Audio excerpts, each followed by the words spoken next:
One Piece chapter 1114, it is titled The Wings of Icarus. We pick up where we left off in the last chapter after the shocking reveal that the world will sink into the sea. In this chapter, we got to see the different reactions across the world, as well as what the Mother Flame looks like, and the reveal of the first pirate ever. Really good chapter. There's a break this week, so we won't be getting another chapter for another week. But if you guys enjoy regular breakdowns like these, make sure you guys like the video, subscribe to the channel, and hit the notification bell so you guys never miss out on a new video. With that, my name is Potential Unleashed, and let's get into chapter 1114's breakdown. The chapter, it starts off with the world's reaction to the news. Navy HQ and Akainu, they are listening and trying to see what Vegapunk is talking about. Individuals at Mocktown, they are laughing because they don't necessarily believe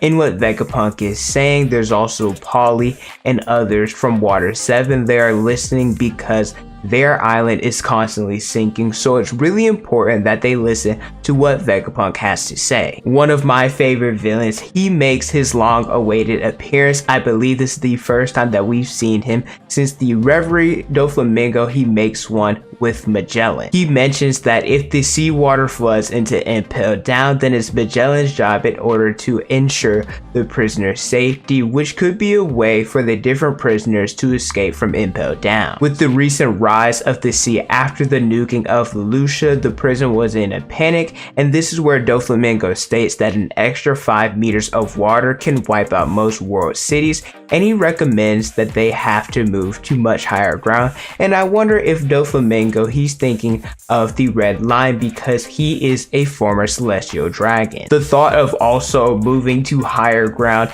it could be what the Noah was used for if the fishmen, they aren't safe down below. Doflamingo, he is a very influential person, hence why during Dressrosa he was able to successfully foil Law in the Straw Hats that he had relinquished his title as a warlord because he's a former celestial dragon. But we're not exactly sure how much information and what exactly everything Doflamingo knows. A lot of individuals that are hearing this broadcast, they don't necessarily believe in Vegapunk because even though he is a renowned scientist, I mean, let's be honest, the sinking of the entire world, well, that just sounds crazy. But to prove that he's telling the truth, he stated that there would be a remarkable earthquake that strikes the planet and that the entire sea would rise, rendering some islands uninhabitable. And because this broadcast only started after Vegapunk's death, that means that what Vegapunk is saying has some truth to it, and more people are going to start taking what he is saying seriously. He also mentioned that the earthquake wasn't a natural phenomenon, which is true because it was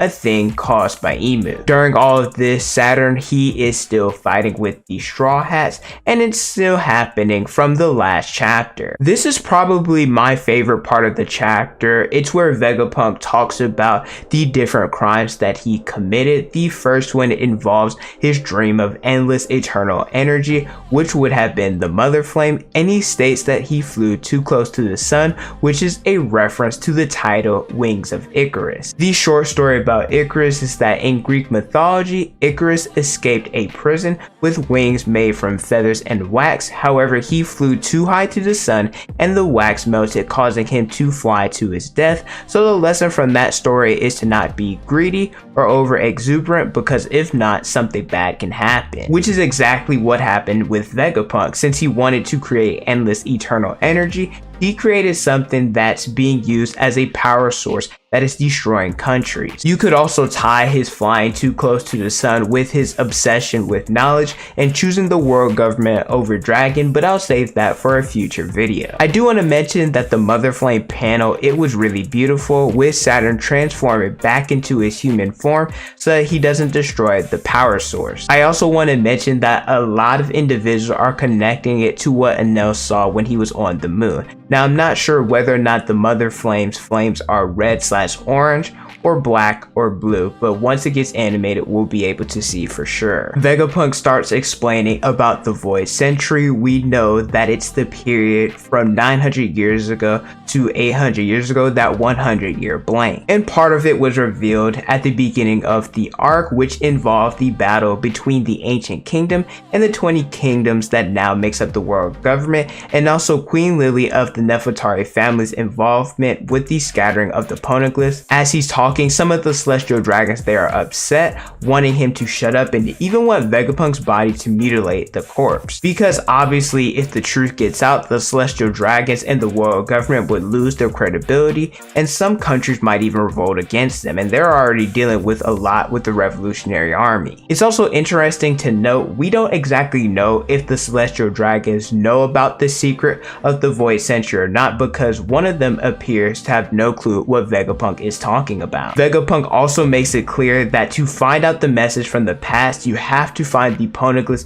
and decipher their contents, which is something that we already knew. But I wanted to mention this because there was a cool panel of Saw seeing him laugh while Vegapunk was talking about it. Vegapunk then mentions his second sin of deciphering some of the poneglyphs to learn the truth with the assistance of the text that the Ohara scholars previously deciphered, and this would be, as I mentioned, the battle against the Ancient Kingdom and something else that involved a special individual. Vegapunk, he doesn't know the 100% truth of the Void Century, but he still decides to reveal what he's found out so far. The main character of the Void Century was born into a kingdom with an impossibly advanced civilization 900 years ago. They say, like the sun god Nika spoken of Elbaf legend, he fought with a body that stretched and contracted, whose name was Joyboy, and he was the first ever man on the sea to be called a pirate. So this means two things: that number one, Joyboy was the first pirate ever, which is shocking news. Which makes me wonder if the reason why Roger wanted to be in his era involved either competing / fighting against him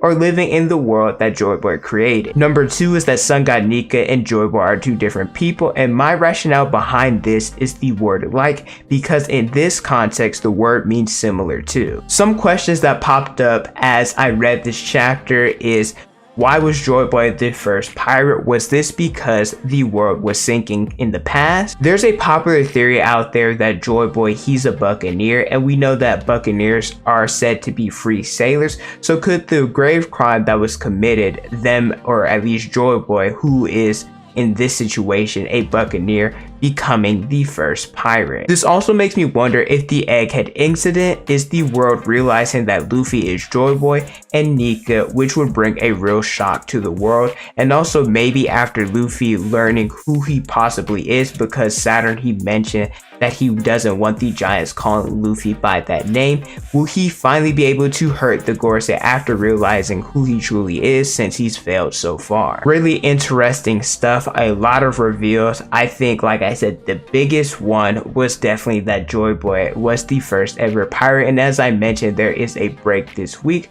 so we won't be getting a new chapter, but that's alright. I cannot wait to read it and I guess analyze even more of this chapter. But thank you guys so much for watching. Let me know how you guys feel about chapter 1114 in the comment section below. Don't forget to like, comment, and subscribe. Hit the notification bell so you guys never miss out on a new video. Follow me on Instagram, Twitter, and TikTok. It's on the screen and in the description below. Thank you guys so much for watching, and don't forget to unleash your potential.